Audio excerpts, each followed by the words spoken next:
Assalamualaikum warahmatullahi wabarakatuh. Alhamdulillahirabbil alamin. Segala puji bagi Allah.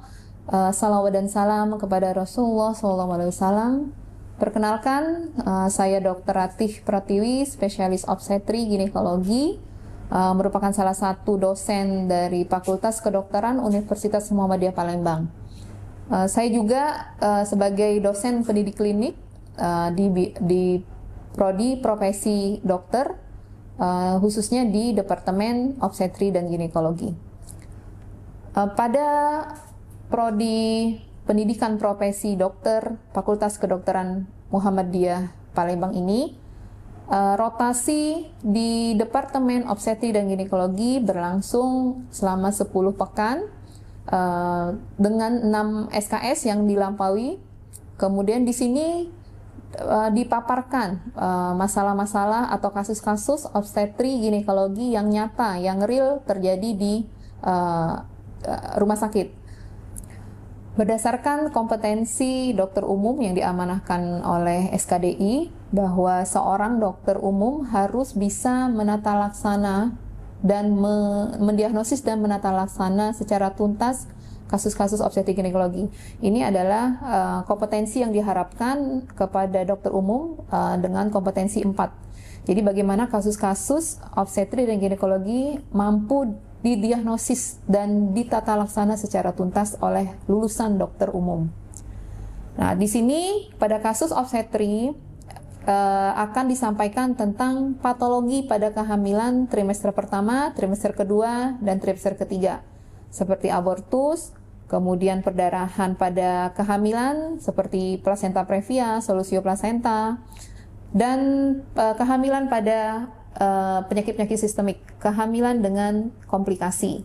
Misalnya kehamilan dengan penyakit hipertensi, ya, kehamilan dengan kejadian ketuban pecah dini, kemudian bagaimana persalinan yang harus dikuasai oleh seorang dokter umum. Untuk kasus ginekologi yang akan dipaparkan pada perkuliahan adalah kasus infeksi genitalia wanita dan kasus perdarahan uterus abnormal. Pada rotasi Departemen Obstetri Ginekologi ini juga diharapkan bahwa mahasiswa dapat melakukan pemeriksaan khusus obstetri dan pemeriksaan khusus ginekologi supaya mereka bisa menegakkan diagnosis secara tepat. Untuk keterampilan klinisnya, diharapkan mahasiswa dapat melakukan secara mandiri persalinan pervaginam, persalinan spontan, persalinan normal. Sedangkan untuk persalinan bokong, diharapkan mahasiswa bisa melakukan persalinan bokong ini pada kasus-kasus yang emergensi. Kemudian untuk penegakan diagnosis ketuban pecah dini, mahasiswa diharapkan dapat melakukan pemeriksaan khusus, pemeriksaan penunjang khusus, yaitu pemeriksaan lakmus. Dan pada kasus-kasus emergensi, pada kasus perdarahan postpartum, mahasiswa dapat melakukan tindakan awal berupa kompresi bimanual pada kasus atau kejadian atonia uteri. Untuk keterampilan klinis juga, mahasiswa diharapkan dapat memperagakan persalinan berbantu, yaitu persalinan dengan menggunakan forceps ataupun vakum. Ini diperagakan kepada manekin. Untuk sistem pembelajarannya sendiri, pada rotasi Departemen Obstetri dan Ginekologi ini, sistem pembelajaran yang digunakan adalah secara kuliah tatap muka. Nanti ada beberapa yang akan disampaikan materi akan disampaikan saat seperti kuliah. Kemudian ada juga kegiatan-kegiatan ilmiah berupa misalnya laporan kasus, bagaimana mahasiswa bisa membuat laporan kasus yang pasiennya real ada di rumah sakit. Kemudian melakukan bedside teaching langsung kepada pasien, bagaimana mereka melakukan anamnesis, bagaimana mereka melakukan pemeriksaan, dan bagaimana mereka melakukan edukasi kepada pasien. Kemudian juga bisa dilakukan dengan cara journal reading. Jadi di sini mahasiswa diharapkan bisa mengupdate ilmu-ilmu baru, temuan-temuan baru, hasil penelitian-penelitian baru yang berkaitan dengan obstetri dan ginekologi. Juga ada referat dan laporan jaga. Pada saat ini perkuliahan yang akan saya sampaikan adalah patologi kehamilan pada trimester pertama, yaitu abortus. Di sini saya akan menggunakan teknik DIA, jadi ada delivery, ada interaction, dan ada assessment. Pada delivery ini saya akan menyampaikan materi tentang abortus sesuai dengan tujuan atau capaian yang diharapkan dari perkuliahan. Kemudian interaksi, saya akan memberikan pertanyaan-pertanyaan stimulasi, menstimulus mahasiswa agar bisa menganalisis, agar bisa membedakan, agar bisa mengidentifikasi kira-kira apa kasus yang akan disampaikan. Kemudian di akhir perkuliahan saya akan memberikan kuis, link kuis yang bisa mereka kerjakan di gadgetnya masing-masing, dan bisa langsung dilihat skornya. Di situ saya akan menilai apakah capaian yang diharapkan dari perkuliahan itu bisa tercapai. Berikut saya sampaikan cuplikan perkuliahan dengan materi abortus. Bismillahirrahmanirrahim. Assalamualaikum warahmatullahi wabarakatuh. Oke, alhamdulillah kita ketemu lagi di kuliah keempat ya, pertemuan keempat kita pada hari ini. Sebelum kita mulai, mungkin ada yang mimpin doa dulu, silakan.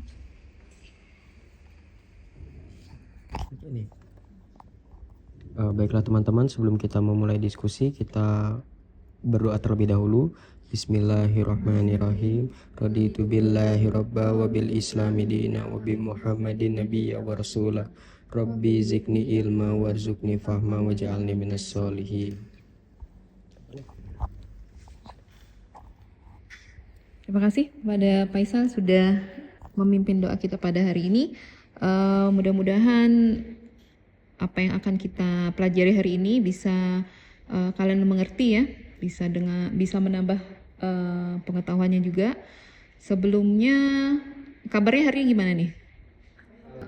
4 ini tentang abortus.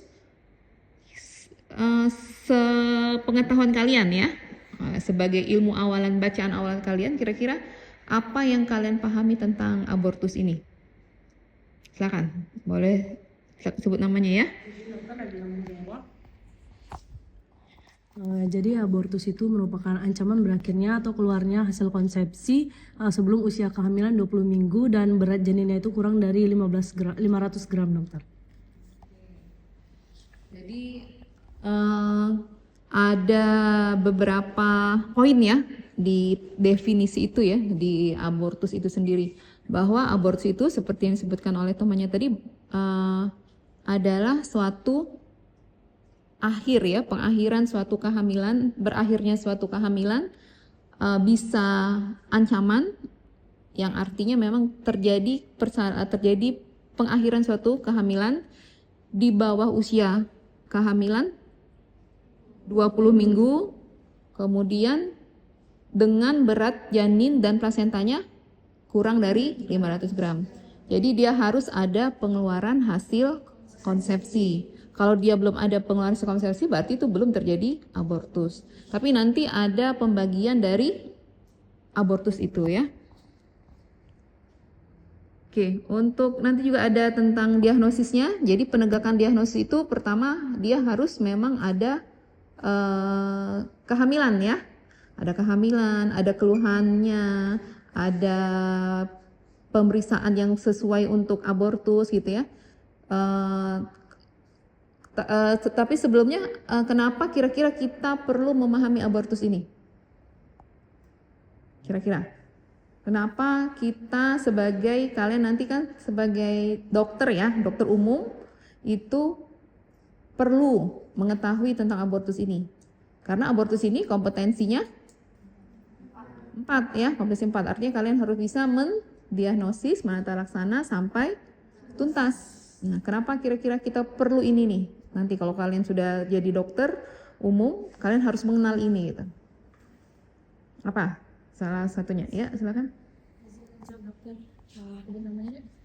Perkenalkan dokter, saya Putri, izin untuk menjawab. Mungkin untuk perlu diketahuinya kami sebagai dokter umum yang dimana mungkin nanti ditemukan kasus-kasus di masyarakat yang mana jika kami tidak mengetahui dan tidak langsung ditata laksana akan menyebabkan seperti mungkin ada perdarahan yang lebih lanjut dan dapat menyebabkan shock serta kematian dari ibunya tersebut, dokter.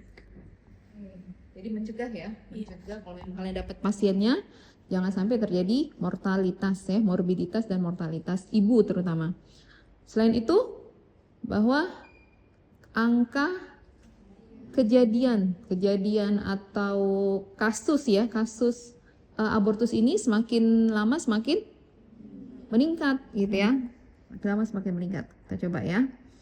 Nah, ini tujuan dari perkuliahan kita pada hari ini, bahwa diharapkan kalian mampu menjelaskan tentang pengertian, etiologi, patofisiologi, tanda klinis, diagnosis, penatalaksanaan dan prognosis dari abortus. Nanti ada jenis-jenis abortus, kalian diharapkan bisa membedakan macam-macamnya itu, ya, macam-macam abortus itu, kemudian menegakkan diagnosisnya dan melakukan penatalaksanaan. Baik itu nanti selesai di dokter umum atau nanti harus dilakukan perujukan. Ya, ini nanti yang akan kita capai gitu ya dari perkuliahan ini. Nah, yang saya bilang tadi bahwa angka kejadian abortus itu semakin lama semakin meningkat gitu ya. Dari 2018, 2019 tuh memang ada penurunan ya. Dari 2019 naik lagi menjadi 0,69%. Nah, ini penyebab kenaikan ini kalau kita analisis seperti apa? Kenapa bisa terjadi peningkatan angka abortus? Silakan, ya. Baik, Faisal izin menjawab dokter.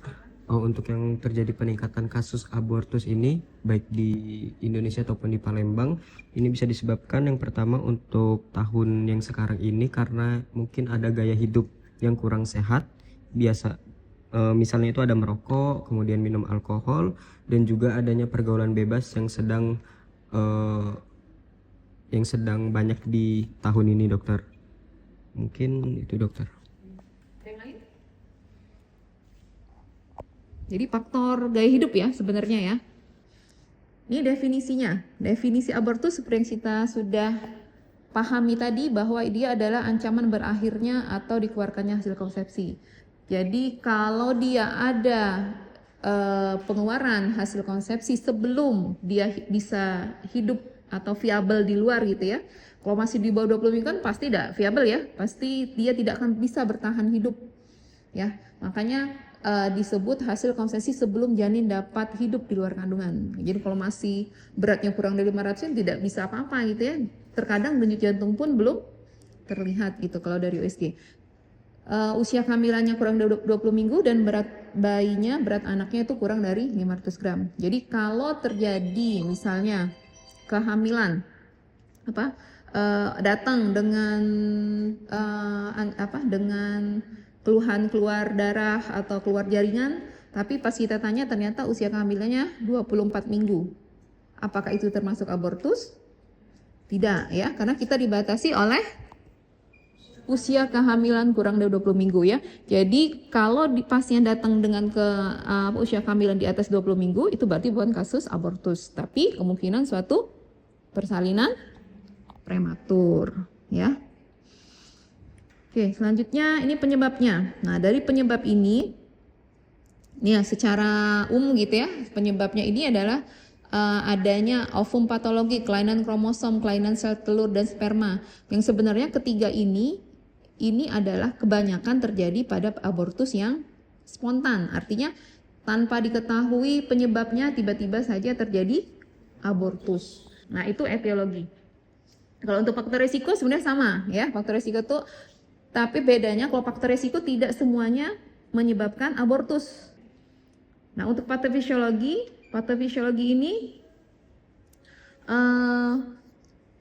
yang bisa menimbulkan suatu kontraksi ya. Jadi ini kehamilan yang memang bukan karena penyebab yang tidak diketahui ya. Misalnya dia terjadi akibat dari kehamilan yang tidak baik, yang tidak akan bertumbuh, atau memang ternyata dia ada trauma misalnya, sehingga menyebabkan perdarahan di desi-2-nya. Jadi desi-2 basalis itu tempat implantasi dari korion. Dari korion itu akan mengalami perdarahan. Perdarahan inilah yang akan menyebabkan nekrosis di sekitarnya. Jadi, nekrosis ini yang nekrosis di sekitar korion tadi itu yang akan menyebabkan terlepas. Bisa sebagian, bisa keseluruhan. Bisa juga terlepasnya itu tidak terlepas lengkap, tapi dia sudah menimbulkan keluhan perdarahan. Jadi hamil muda dengan perdarahan. Nah, akibat tadi ada jaringan yang nekrosis, ada yang mau terlepas tadi, itu dianggap suatu benda asing oleh badan kita, oleh tubuh ibunya, sehingga tubuh akan berusaha mengeluarkan benda asing tersebut. Maka muncullah yang namanya kontraksi, ya. Walaupun kita kasih obat untuk menahannya, karena itu adalah mekanisme tubuh untuk mengeluarkan benda asing tadi, maka juga tidak akan bisa dipertahankan, ya.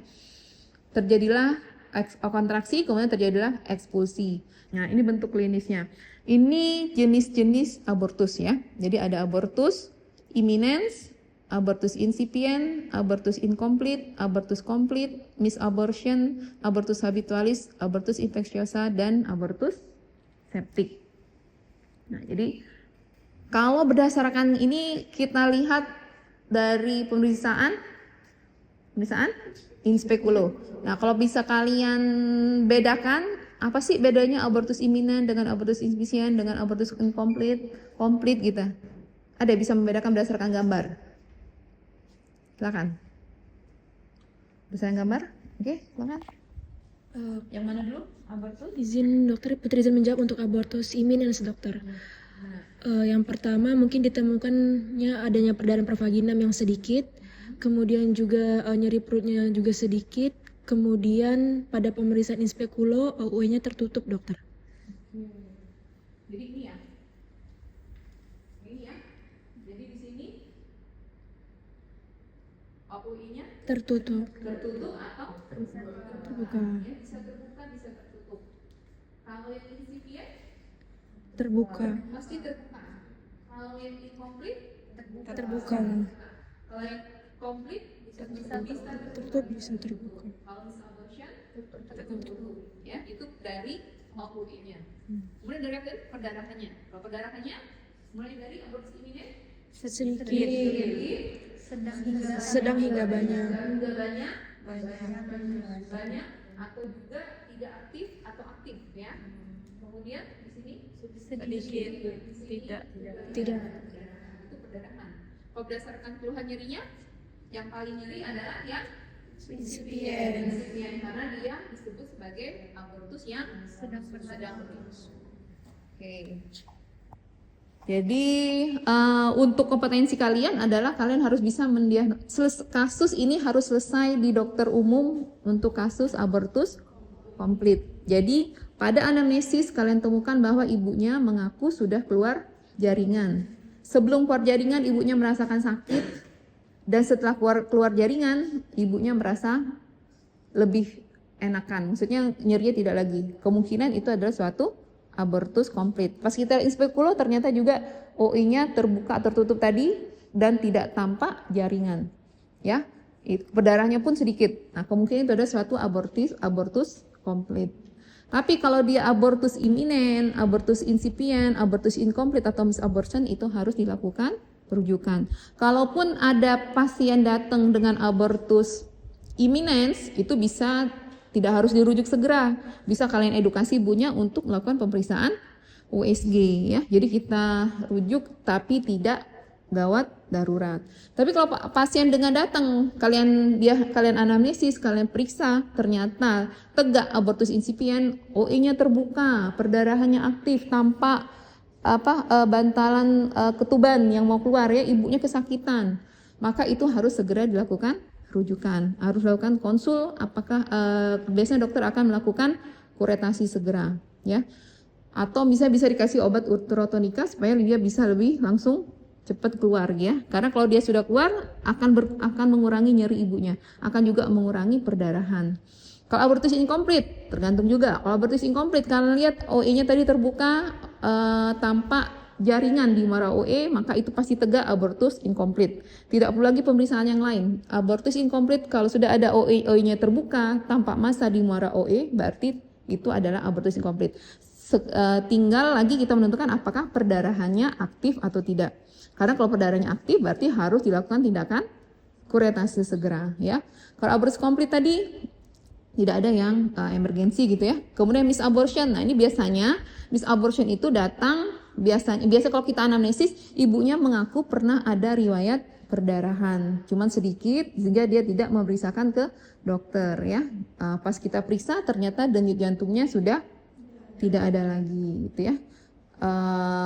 Jadi abortus yang tidak ketahuan ya, terlewat gitu ya, abortus yang terlewat, yang tidak terdeteksi sebelumnya. Nah itu untuk macam-macamnya ya. Kemudian kalau yang infeksiosa dengan septik itu bedanya bahwa di infeksiosa yang lebih parah adalah yang septik ya, sudah ada tanda-tanda sepsis, sudah ada tanda-tanda shock. Kalau abortus infeksiosa ini febris, ada demam, ada tanda-tanda infeksi ya. Kalau kita biarkan abortus infeksiosa, kita biarkan saja, maka akan terjadi abortus septik. Ini yang akan menyebabkan kematian ya. Karena terkadang kalau dia datang sudah dalam keadaan septik, abortus septik ya, tata laksana yang sudah bagus pun terkadang tidak bisa menyelamatkan ya, karena proses infeksi itu sudah kemana-mana, sistemik ya, sudah fatal gitu ya, sudah akan menyebabkan suatu kematian gitu ya. Nah untuk penata laksanaannya ini kalau konservatif berarti yang mana? Abortus yang mana kita terapi konservatif? Kalau berdasarkan yang tadi? Imminence ya. Jadi imminence kita bisa minta ibunya untuk tirah baring. Tapi kita tegakkan dulu bahwa dia memang ada kehamilan, dan kehamilan itu memang ada janinnya, ada denyut jantung bayinya, ya. Itu baru kita pertahankan. Tapi kalau kita periksa USG, jadi kalau abortus imin tadi kita lakukan rujukan ya untuk mengetahui apakah memang hamilnya masih bagus atau tidak. Kalau memang masih bagus abortus imminens, maka tata laksananya adalah dengan konservatif, tirah baring dan medisinalis. Tadi bisa kita kasih obat-obatan untuk menyetop perdarahan, menghilangkan nyeri gitu ya. Kemudian kalau yang aktif berarti yang mana? Kalau yang aktif abortus insufisien, incomplete, terus misabortion. Tapi kalau infeksiosa sama sepsis, balik lagi ke medisinalis dia, karena kalaupun kita melakukan tindakan akan lebih beresiko lagi. Ya, jadi kita perbaiki dulu infeksinya. Kalau memang masih ada sisa, kita lakukan kuretasi setelah ada perbaikan KU-nya, ya, perbaikan keadaan umumnya. Jadi perawatan biasa sampai dengan intensif. Yang tadi intensif tadi yang sudah abortus infeksiosa ataupun abortus septik, itu perawatannya lebih intensif. Jadi bisa masuk ICU tuh pas pasien-pasien dengan abortus infeksiosa ataupun abortus septik, ya.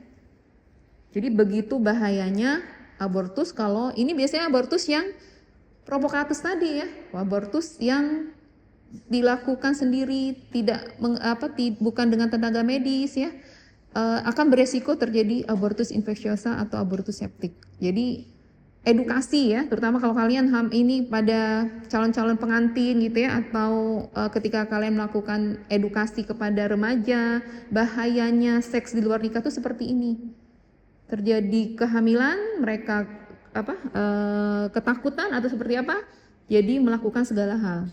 Yang rugi adalah ceweknya, wanitanya ya, kematian itu sudah menunggu gitu ya. Ini saya siapkan untuk laporan kasus ya. Ya, silakan.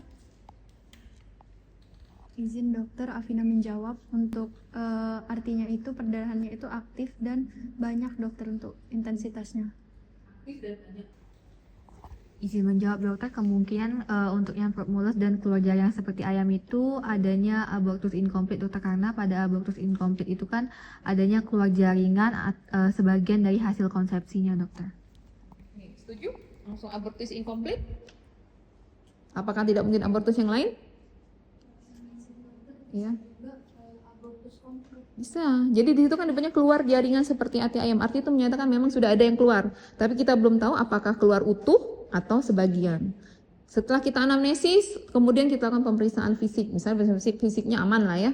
Kemudian lakukan pemeriksaan ginekologi, pemeriksaan inspekologi, didapatkan porsinya lipid. Berarti tanda kehamilan. OE-nya terbuka. Tampak jaringan di muara OE.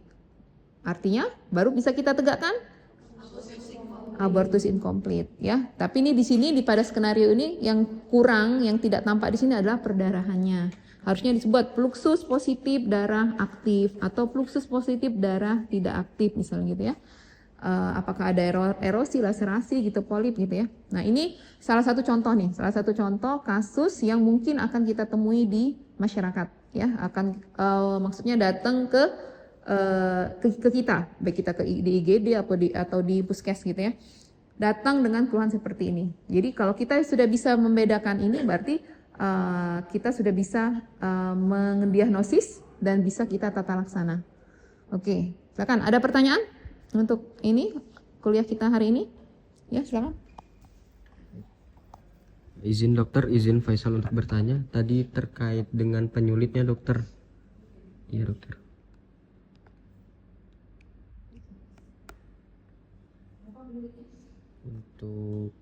Untuk yang di bagian penyulit dokter, di situ dinyatakan adanya perforasi, infeksi dan anemia. Apakah ketiga penyulit ini datangnya itu secara bersamaan atau waktunya ini beda-beda dokter?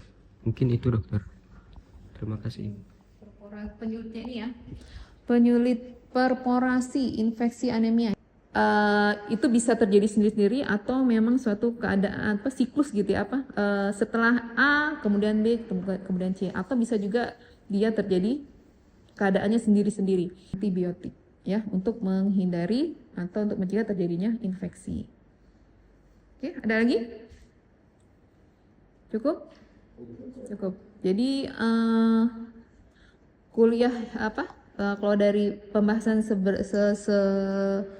sebelum-sebelumnya ini tadi, nah kira-kira apa yang bisa kalian dapat gitu dari awal sampai akhir tadi secara garis besar saja. Silakan, siapa yang mau coba untuk kembali mereview poin-poin apa kira-kira yang kalian dapat pada hari ini? Dari mulai definisi, dari mulai jenis-jenisnya, apa yang kalian pahami? Silakan. Ya, boleh? Izin dokter Putri menjawab.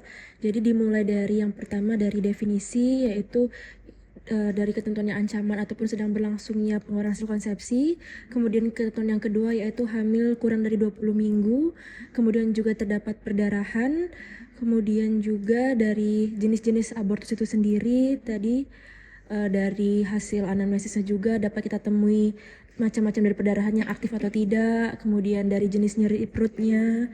Kemudian setelah itu dari pemeriksaan fisiknya menggunakan inspekulo dari OU-nya terbuka atau tertutup. Kemudian juga dari penata laksanaannya jika perdarahan aktif ataupun tidak aktif. Kemudian juga ada penyulitnya, kemudian juga dari etiologi dan faktor resiko tadi sudah dijelaskan. Ada yang mau menambahkan? Baik, alhamdulillah tidak ada lagi yang mau ditanyakan. Oke, cukup. Baik, kita tutup ya. Kita tutup dengan doa bersama. Silakan. Faisal lagi. Baiklah teman-teman, sebelum kita menutup diskusi kita membaca doa terlebih dahulu. Bismillahirrahmanirrahim. Subhanakallahumma wa bihamdika asyhadu an la ilaha illa anta astaghfiruka wa atubu ilaik. Amin ya rabbal alamin. Terima kasih atas perhatiannya, atas keaktifannya ya. Mudah-mudahan kedepannya juga bisa lebih baik lagi ya. Bisa lebih aktif lagi, tapi alhamdulillah sekarang hari ini pun sudah baik gitu ya, dari semua mahasiswa bisa mengikuti, bisa berinteraksi gitu ya. Baik, saya akhiri dengan billahi taufiq wal hidayah. Wassalamualaikum warahmatullahi wabarakatuh. Ya, sama-sama.